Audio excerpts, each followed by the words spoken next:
Magandang umaga po sa bawat isa. Salamat po sa Panginoon sa buhay ng bawat isa. Nangusap ang Panginoon sa iyo tungkol sa church planting. Tumugon kayo sa kanyang tawag sa inyo at nandito kayo para abutin ang maraming tao sa pamamagitan ng church planting. Ang gusto nyo ay magkakaroon ng bunga sa buhay nyo. Di lang bunga na madaling mawawala, bunga na mananatili. At ang pinakamagandang paraan para magkaroon ng bunga na mananatili ay sa pamamagitan ng church planting. So nandito na tayo para mag-aaral, para makapag-plant ng church, para maabot ang maraming tao. Naway mabubunga kayo ng malaki. Amen. Sana bawat isa ay naka-attend na sa ating orientation noong isang buwan. So mabuti nakita tayong ulit. At kung nandun kayo, alam niyo yung buong background ng ating Bayanihan Church Planting. Mukhang may ilan na hindi naka-attend noong isang buwan. So kung ganun, welcome na welcome pa rin kayo. Maganda kung hahanapin niyo ang isang naka-attend sa orientation at sila ay magpapaliwanag sa inyo yung buong background ng ating Bayanihan Church Planting. Ang dapat nandito ngayon ay yung team leader ng bawat magiging church planting team at saka yung coach. Kung meron din team members, pag-aaralan pa natin sa isang buwan tungkol sa pag-recruit ng team members. So kung wala pa kayong team members dito ngayon, no problem.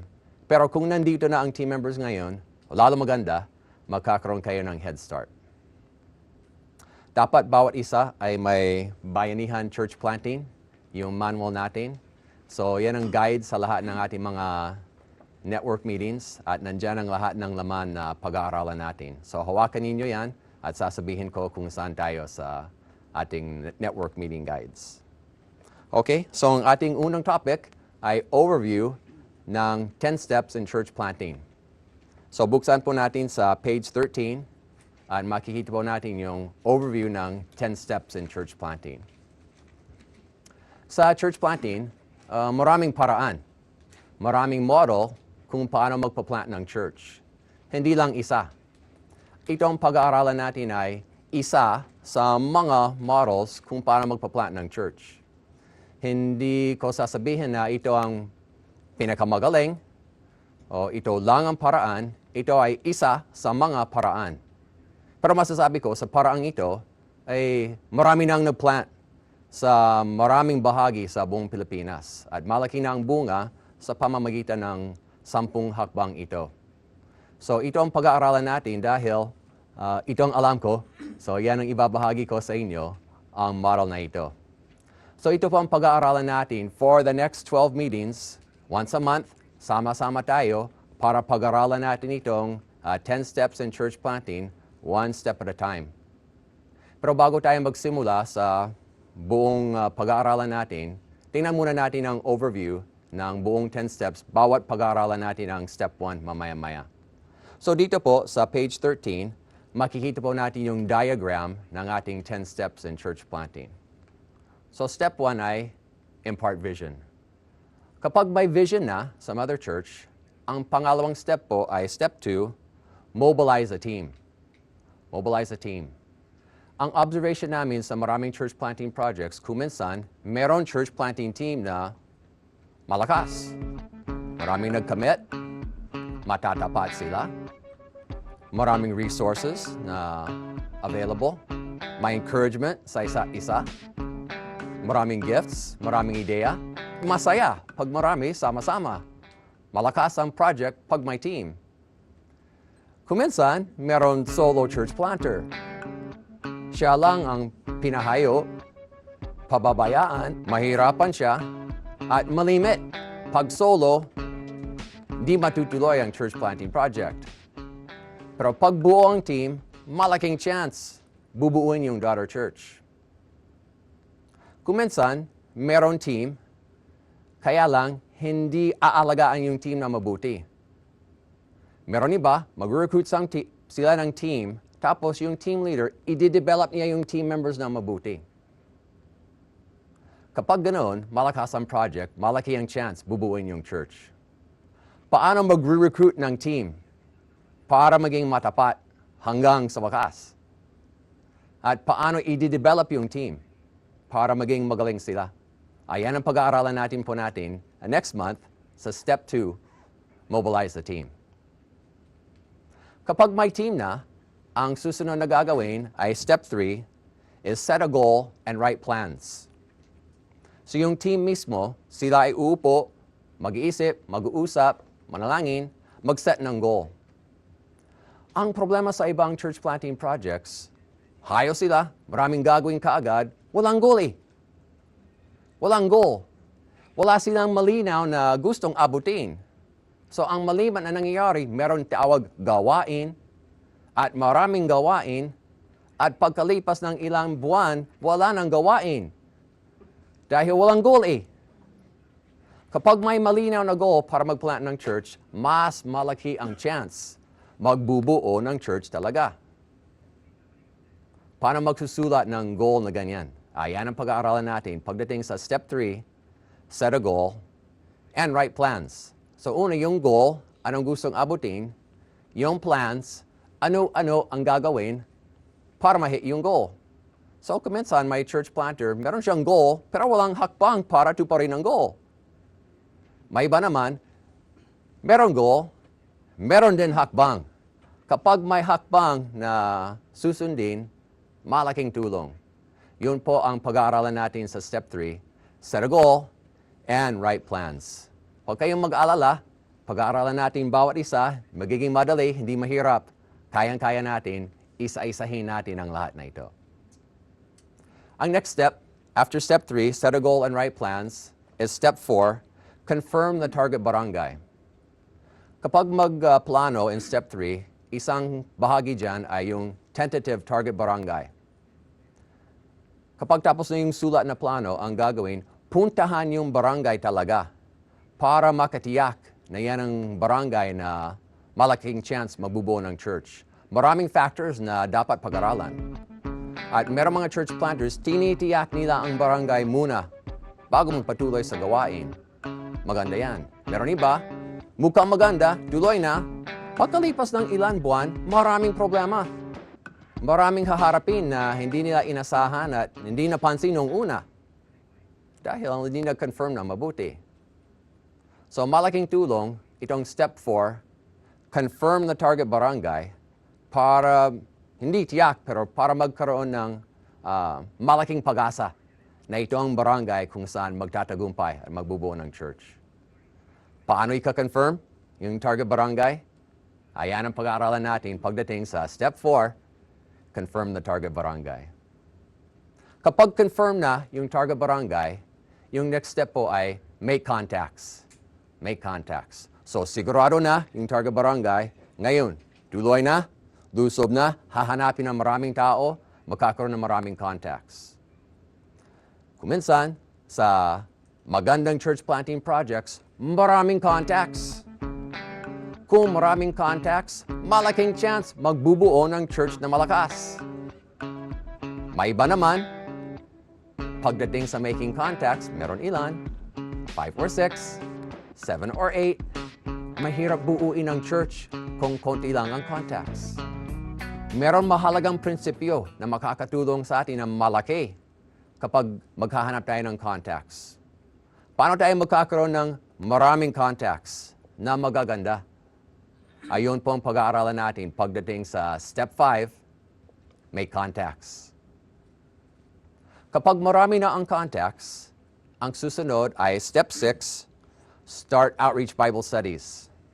So ito mga contacts natin, punta natin malaking chance sa bahay nila at bubuksan natin ang outreach Bible study para sa contact at para sa pamilya niya at para sa kilala niya. So kapag may outreach Bible study, biglang dadami ang contacts sa pamamagitan ng contacts ng contact. At lalo maganda sa outreach Bible study dahil pwedeng umupo, pag-aaralan ng gospel ng mabuti, pag-aaralan ng iba't ibang aspeto para maging solid talaga ang decision nila kung tanggapin nila si Kristo. So marami tayong pagkakataon para mabuksan ng maraming outreach Bible studies. Karaniwan, ang reklamo ng maraming pastor ay kulang ang mga workers. At karaniwan, kulang ang outreach Bible study leaders. Kung minsan, ang dahilan ay kulang ang outreach Bible study leaders dahil masyadong complicated ang style ng panguna ng Bible study. Kung pwede tayong gumawa ng isang simpleng paraan para madali sa tagapanguna ng Bible study, kung may madaling paraan, pwede mag-mobilize tayo ng maraming outreach Bible study leaders. Kung maraming leaders, maraming Bible studies kasi karaniwan di kulang ang contacts. Kaya ang susi ay gagawa tayo ng simpleng paraan para kaya ng maraming miyembro natin manguna sa outreach Bible study. Paano kaya? Ayun ang pag-aaralan natin pagdating sa Step 6, Start Outreach Bible Studies. Pag marami na ang outreach Bible studies, ang susunod ay Step 7, Nurture the New Believers. So, hindi sapat na maligtas lang sila. Maraming tumanggap, maraming naligtas. Ang kailangan din, tutulungan sila para lumago sa kanilang spiritual na buhay. Para mag-plant ng church, essential yan. Yan ang responsibilidad natin. Ngayon, paano tutulungan natin isang tao na nanalig na, tumanggap na kay Kristo, para lumago pa at maging matibay ang kanyang spiritual na buhay? Yan ang pag-aaralan natin pagdating sa Step 7, Nurture the New Believers. Kapag matatag na itong mga tao sa Bible studies, ang susunod na gagawin ay Step 8, Form a Fellowship. Form a fellowship. So mga outreach Bible studies, doon maliligtas, tapos magiging matatag sa pamamagitan ng nurture. Pag handa na sila, itong mga outreach Bible studies, mga 6 or 10, kung more, mas mabuti pa, pag samahin natin para magkaroon ng isang fellowship para buuin yung church. Ito ang pinakamasayang araw sa buhay ng church planting team. Pag samahin sila, sama-sama. Yun din ang araw na pinaka-nakakatakot. Kasi baka tatawagin sila sama-sama. Ano kaya kung walang darating? Kakatakot, ano? Kakatakot. So ang gagawin para mas maaari darating, meron tayong checklist para maghanda for the first fellowship. Maraming preparations na pwedeng gawin. At kung gagawin natin lahat na ito, malaking chance, handa na sila, sama-sama, tuloy-tuloy na. Pero kung pababayaan ang mahalagang bagay, tatawagin lang sila, ay nakakatakot. Sa iba talagang hindi dumating. Nabigo ang maraming church planting teams. So, ano mga dapat ihanda to form the fellowship? Ayan ang pag-aaralan natin pagdating sa Step 8, Form the Fellowship. Kapag may fellowship na, sama-sama na sila, hindi pa tapos.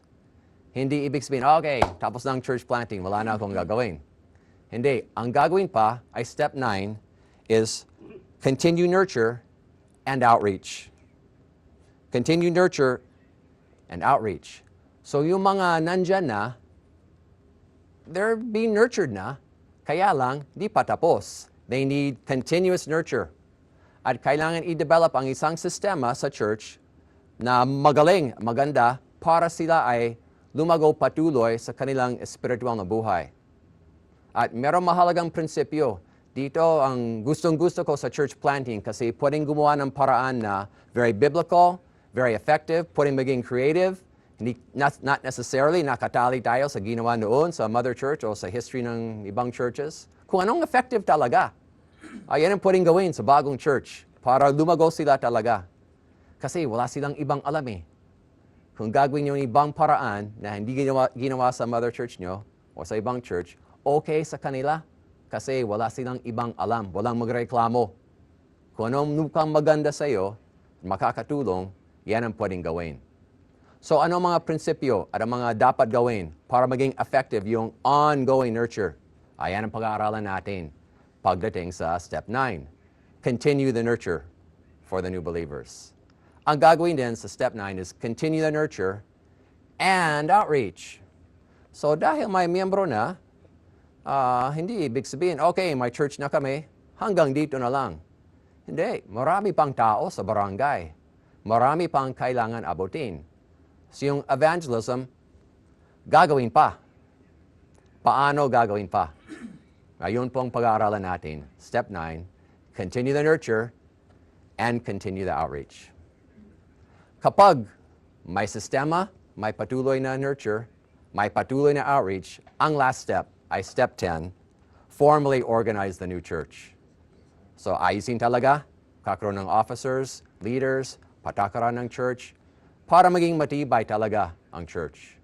So anong gagawin para tapos nitong formal organization of the church?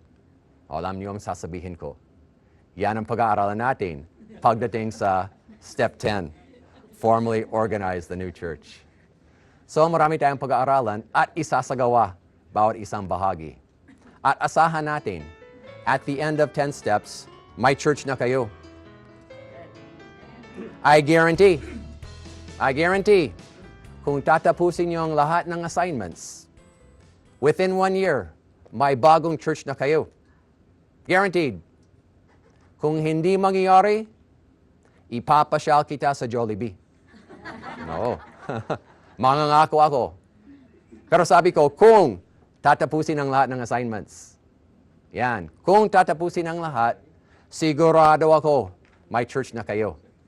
Kaya ipinangako ko na ito sa maraming ganitong networks. Wala pa akong ipinasyal sa Jollibee. Wala pa. Mrs. ko lang ipinasyal. Pero kayo, hindi pa. Pero subukan nyo. Tingnan natin kung after 1 year, may church na tayo. Ay, tapos na eh. Pinag-aralan ng lahat ng 10 steps. Tapos na ang ating training. Hindi, yan ang overview lang. So, lahat ng mga detalye, pag-aaralan natin, bawat isa. Okay, meron tayong interaction dito po sa page 14. Ang gagawin po natin, magbuo ng grupo ng mga 3 or 4 na tao at pag-usapan po natin ito. Which of these steps might be easy to neglect? If neglected, what might be the result? So pinag-aralan natin ang lahat ng 10 steps. Alin dyan sa palagay mo ay madaling makaligtaan? At kung makakaligtaan ang isa sa diagram dyan sa page 13, anong mangyayari sa church planting project na yan? Okay, so magbuo tayo ng grupo, isang pares ng planter, ng team leader and coach with another pares, team leader and coach. So dalawang team leader, dalawang coach, maggrupo-grupo na kayo, mag-usap-usap. Kung nandito na ang team member, gagawin natin team leader, coach, and team members. Okay? So magbuo ng grupo ng mga 3 or 4 na tao, pag-usapan po natin ito. Alin ang madaling makaligtaan? At kung makakaligtaan, ano mangyayari? Okay? Pwede po ba pag-usapan nyo for 3 minutes? Please pause the video for 3 minutes.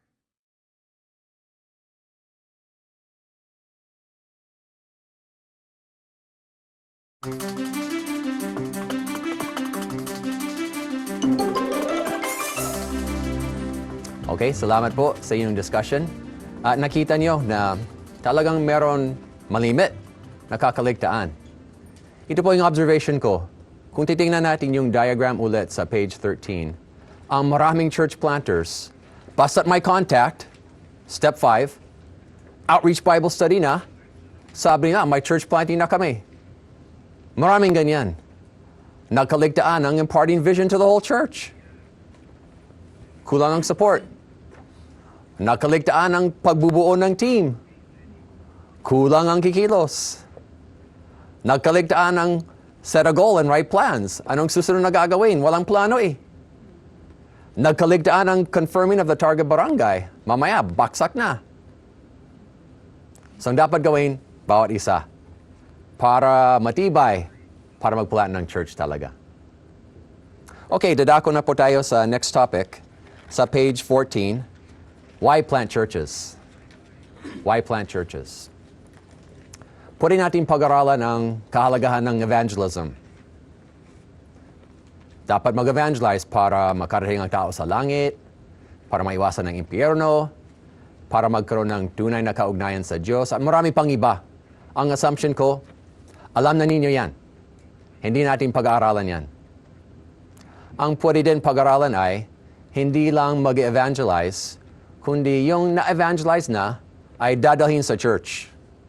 Di dapat pabayaan dapat yung lahat ng bunga ay kasama sa church. Yun din ang pwedeng pag-aralan na hindi natin pag-aaralan.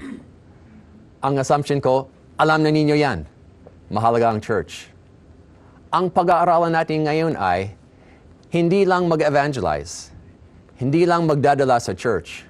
Ang pinakamagandang gagawin ay pag may new believers, magbubuo ng bagong church. Mag-plant ng bagong church. Yan ang pag-aaralan natin ngayon. Yan ang napakahalaga. So, why plant churches? Why plant churches? Una, ang first reason why we plant churches are, number 1, page 14, new churches grow faster than old churches. New churches grow faster than old churches. Kung mag-plant ng church, you have a new church. And the new church grows faster than old churches. Tama po ba? Isipin nyo sa inyong lugar. Isipin nyo mga churches sa inyong bayan. Alin ang mga churches dyan na mabilis lumalago? Alin ang mga churches dyan na hindi na lumalago? Yun nga yung 50-year-old church hindi na lumalago eh. Matanda na, kagaya ko. Mag-50 na ako. Pero yung bago, karaniwan, palagay ko sa inyong bayan, sabi niyo, yan ang mabilis lumago. At sa halos lahat ng bayan, ganoon. New churches grow faster than old churches. Bakit kaya? Bakit kaya yung new churches grow faster than old churches? Maraming posibleng dahilan. Isang dahilan ay, in church planting, evangelism is the main activity. Diyan sa ating notes, page 14, letter A. In church planting, evangelism is the main activity. In existing churches, maraming activities. Merong worship service, merong praise and worship practice, merong choir practice, meron Sunday school, meron teachers training, meron men's fellowship, women's fellowship, youth fellowship, lahat ng fellowship. Maraming ginagawa. At kapirasong evangelism. Kaya, mabagal lumago ng existing church. Pero sa bagong church, wala pang ganun eh. Wala pang choir practice dahil wala pang choir members. Wala pang praise and worship dahil wala pang magbe-praise and worship. Wala pang men's fellowship, women's fellowship, youth fellowship dahil wala pang men, women, or youth. So sa church planting, walang ibang gagawin, kundi mag-evangelize. So dahil lahat ng resources at attention, oras, mabibigay sa evangelism, o siyempre, mas maraming ma-evangelize. Mas mabilis lumago. So new churches go faster because letter A, in church planting, evangelism is the main activity. So dapat magkaroon ng church planting para mag-evangelize. Pangalawa, new churches grow faster than old churches dahil letter B, new believers fit in to a new church more easily. New believers fit in to a new church more easily. Sa Pilipinas, madaling mag-evangelize. Madaling magpatanggap. Sa ating evangelistic ministries, maraming tumatanggap. Madali, hindi po ba? Mahirap madala sa church. Yan ang mahirap. Kapag nadala na, kung nadala na, karaniwan, kapag darating ang bagong mananampalataya sa ating iglesia, ang nararamdaman niya ay, ni bago ako dito? Out of place ako dito? Di ako marunong dito? Kasi kung makikita niya ang mga ibang tao, marunong. Lahat ng mga kanta, alam nila. Paano magdadala, magbubuklat ng Bible, marunong sila. Kailan tatayo? Kailan uupo? Lahat, alam nila. Sino sa church ang sasayaw? Sino sa church ay sisigaw? Sino ang iiyak? Kabisado ng mga miyembro, alam na alam nilang lahat. Pero yung baguhan, darating siya, wala siyang alam eh. At hindi siya marunong. So ang nasa isip niya ay, Silang lahat marunong? Ako? Di marunong? Di ako babalik? Di ako babalik. Ngunit kung may grupo ng bagong mananampalataya, pagsama-samahin natin sila sa bagong iglesia, purong di marunong, masaya sila. Yung isang di marunong, yung mga iba, kapwa di marunong. Sama-sama ang magkakapareho di marunong. Nawiwili sila. Tuloy-tuloy ang church. Totoo po yan.